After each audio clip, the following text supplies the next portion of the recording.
So I'm ready to mount the control box to this table now. My last video was about welding algorithms, and that was kind of a tease into this video, but I figured, why don't I have the robot weld its own mount to the table it's mounted on? So I'm going to test some welds right here, and then if I get that right, I will mount this plate on this side of the table, on the inside, and then the bracket that comes in the box, I'm going to mount that probably right here. The box will just sit kind of inset in this side. Alright, so I did like 3 tests at a little bit different speeds and they all came out pretty good. So I'm going to do this whole section up the side here and see how it comes out. But honestly, what I have set right now works really good. So I'm going to run this and see how it comes out.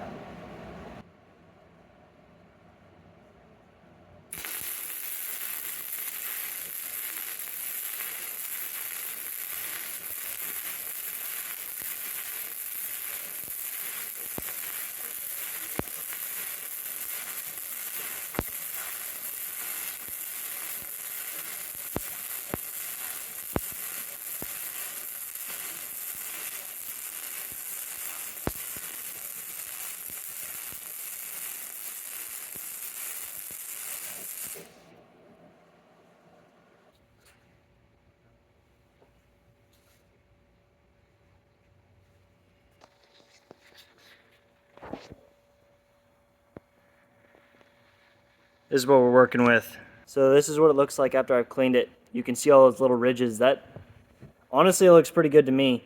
I mean, just for holding the plate on the side of this base, I know it's going to work really well. So I don't know. Let me know what you think about that weld.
I gotta say, I think those welds came out really good.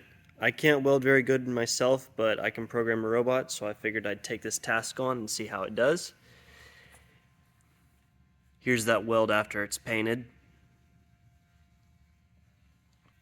Also, you can see in here, this mount just allows me to keep everything off the ground, including the wires. So hopefully in this build there won't be any wires on the ground. Honestly, when I was designing that code, I knew that in theory it was right that it would weld, but you know, you never really know until you try it. I tried it, it came out really good. I sent pictures to people I know who do weld and they all thought it looked really good as well. So I went for a table setup this time because I didn't want this to be the permanent location for this robot on this machine. There's also 2 other machines in the shop that I kind of want to do work with the robot, so I want to be able to pick this space up, this whole table, shift it somewhere else, go to another machine, set it down, and work there. This table is very heavy. I just weighed this yesterday. In total weighs 505 pounds, so I'm not worried about it moving. It's over a 6 ratio of what the robot weighs, so I don't think the robot's inertia is going to shift this table. I kind of decided not to record any of me putting this table together with the machine. So instead, I've had people ask me about the cylinder up top and some of the I/O stuff. Once I get close to being done, I'm going to break that open and kind of go through how I select like the door cylinder and how I put together the electronics inside the board, inside the controller, and the pneumatics assembly. So be on the lookout for that if that's my next video.